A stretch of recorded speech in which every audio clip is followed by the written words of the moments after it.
कैसे निभे बेर केर को संग, बेडोलत रस आपने उनके फाटत अंग। ये भी है, और ये भी है कि चंदन विष व्यापत नहीं, लिपटे रहत भुजंग। अब कौन भुजंग है कौन चंदन है, मैं उस विवाद में नहीं पड़ता, मैं लड़ाई क्यों लगाऊं। लेकिन मैं दो बातें कहूंगा सिर्फ इस पूरे मुद्दे पर।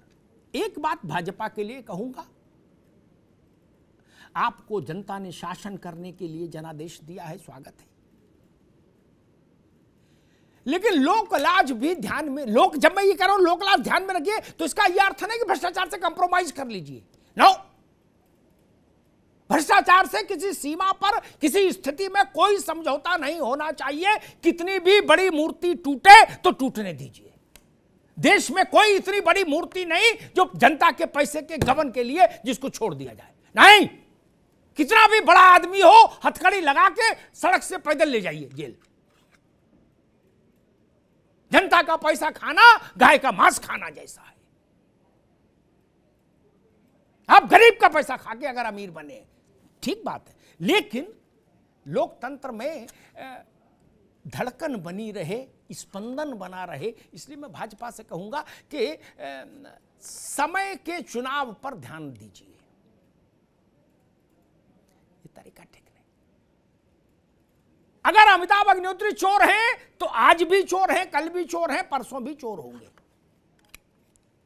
मेरे राजनीतिक कदमों से कभी मेरे माथे पर चोर का चप्पा लगा दो, कभी हटा लो, फिर लगा दो, फिर हटा लो, ये ठीक नहीं,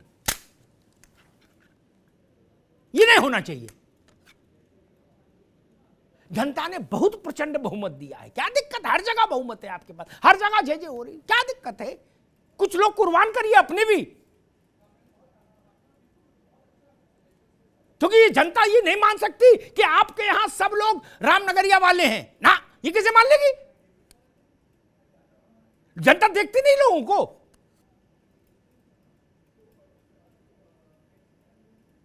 भाई साहब, जिनके घर में हेलीपैड उतरने की हवाई पट्टी बन गई कौशलकांत हमारे उत्तर प्रदेश में, क्या वो लोग भी तो आपकी पार्टी में हैं? टेलीफोन करिएगा तो नाम बता दूंगा। क्या घर में हवाई पट्टी बन गई? कौन सा बिजनेस है भैया? उनके यहां ईडी नहीं जाना चाहिए? अच्छा चलो ईडी ना जाए, छोटी वाली को भेज दो, मझोली कद की भेज दो, कोई एजेंसी नहीं, दरोगा ही भेज दो, कुछ डंडा चलाए, कुछ बात करे, कुछ जनता के आंख में कुछ तो दिखाओ। ये ड्रामा ठीक नहीं ना, ये मैं इसके खिलाफ हूं। मैं इस बात के से सहमत हूं कि सोनिया जी हो, राहुल जी हो, लालू जी हो, कोई हो, स्टालिन हो, ममता, जिसने चोरी की हो भैया उसको ले जाओ, तुरंत ले जाओ, रिक्शा बैठाल के ले जाओ, गाड़ी भी नहीं, क्या। लेकिन अपने छूट जाए ये ठीक नहीं, और इसमें हमारी मदद लीजिए। जहां आपको ये हो कि हमें अपने यहां नहीं मिल रहे, हमारी और राव साहब की मदद ले लीजिए, हम बता देंगे। इनका कहां मत मानो, हमारा तो मानोगे। जिस आदमी के घर की बैठक में घुसते ही लग जाए कि भाई ये बैठक जो बनी है ये इसकी तनख्वाह के हिसाब से तो नहीं है, तो उसके यहां तो कुछ पुलिस जाना चाहिए ना। नहीं, ये मैं भाजपा से कहूंगा और विपक्ष से कहूंगा, आपके गाल बजाने का कोई असर नहीं हो रहा है देश में। बात कड़वी है लेकिन बहुत विनम्रता से कह रहा हूं। आपका असर तब होता, सुब्रमण्यम स्वामी ने सोनिया गांधी जी और राहुल गांधी के खिलाफ सुप्रीम कोर्ट से डायरेक्टिव लाए। कांग्रेस की हिम्मत नहीं पड़ी कि भाजपा के किसी बड़े व्यक्ति के खिलाफ सुप्रीम कोर्ट चली जाए। जाइए ना, नहीं गए। आप प्रेस कॉन्फ्रेंस करेंगे अपने दफ्तर में, तो करते ही प्रेस कॉन्फ्रेंस, जनता समझ रही है कि ना माम भैया कुछ ना कुछ खेल किया होगा।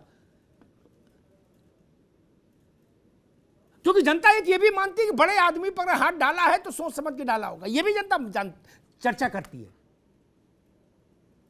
और गांधी परिवार की एक विशिष्ट स्थिति है देश में। मोहम्मद तकी साहब की पार्टी है, उन्होंने प्रहसन में बदल दी गंभीर चीजों को।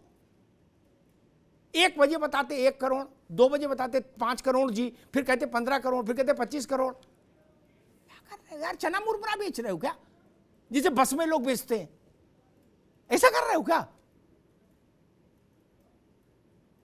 आपने कहा कि हमको मैसेज, हमारे साथ संपर्क किया गया, विधायकों के साथ संपर्क किया गया। सामने रखिए, सबूत सामने रखते, सबूत सामने रखते और पार्लियामेंट स्ट्रीट थाने जाते, रिपोर्ट लिखाते उसके खिलाफ। रिपोर्ट नहीं लिखता, कोर्ट से डायरेक्टिव लेके 164 में रिपोर्ट लिखा देते। क्या दिक्कत थी? इतना तो पता ही है ना। पंजाब में ही लिखा दो, वहां तो चलो आप ही का है, पंजाब में लिखा दो।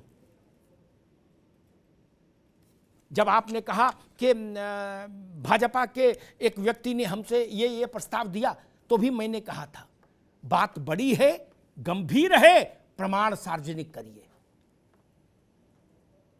प्रमाण क्यों नहीं आया?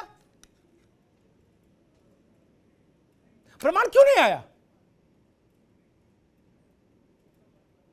मैं इस बहस में नहीं पड़ता।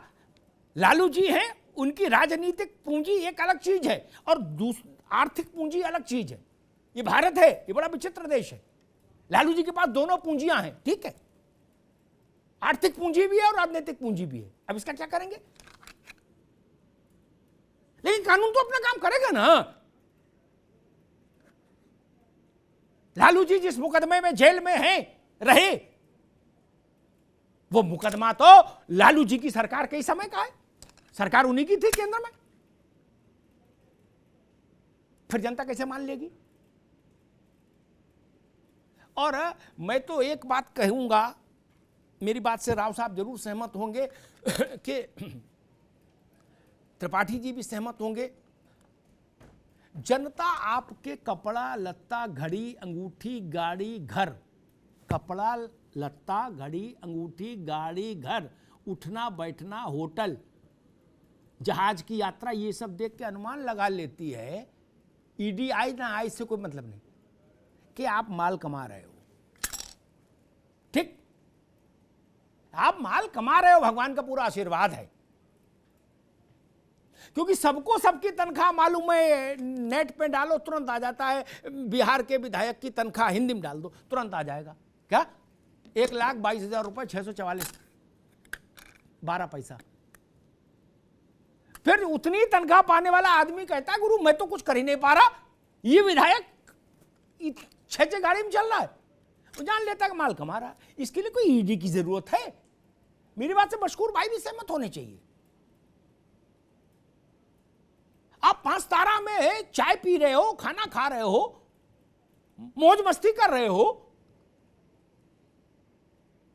तांगा आदमी नहीं जैसे कर पाए, रिक्शा नहीं कर पाए, वैसे जहाज में घूम रहे हो, और फिर कह ईडी जांच क्यों कर? अरे भाई ईडी को तो सबकी जांच करनी चाहिए।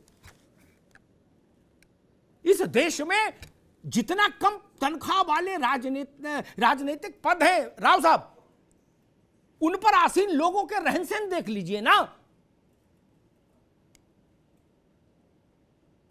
पार्षद कोई देख लीजिए, ये तो सबकी जांच हो नहीं सकती। इसलिए ये है, भ्रष्टाचार पर समझौता नहीं होना चाहिए। बिच हंटिंग भी ठीक नहीं, वो लोकतंत्र के सौष्ठव को खत्म कर देगी। लेकिन हाँ, भ्रष्टाचार पर समझौता भी नहीं होना चाहिए। और जिन लोगों को ये लगता है कि सरकार जाति कर रही है, उनको अदालत जाना चाहिए, तथ्यों के साथ, शपथ पत्र के साथ जाइए अदालत। जनता भी तो जाने आपके पास जो तथ्य हैं उनमें कितनी सत्यता है, कितना तेवर है, कितनी प्रामाणिकता है। ये हो जाए तो महीने भर में संतुलन आ जाएगा सरकार और विपक्ष में। लेकिन आप केवल प्रेस कॉन्फ्रेंस तक सीमित रखेंगे अपने अभियान को, इसका मतलब जनता निकालती है कि आप जो बोल रहे हैं आपके पास उसके लिए तथ्य नहीं है, साक्ष्य नहीं है। ये सबसे बड़ी कमजोरी है विपक्ष की।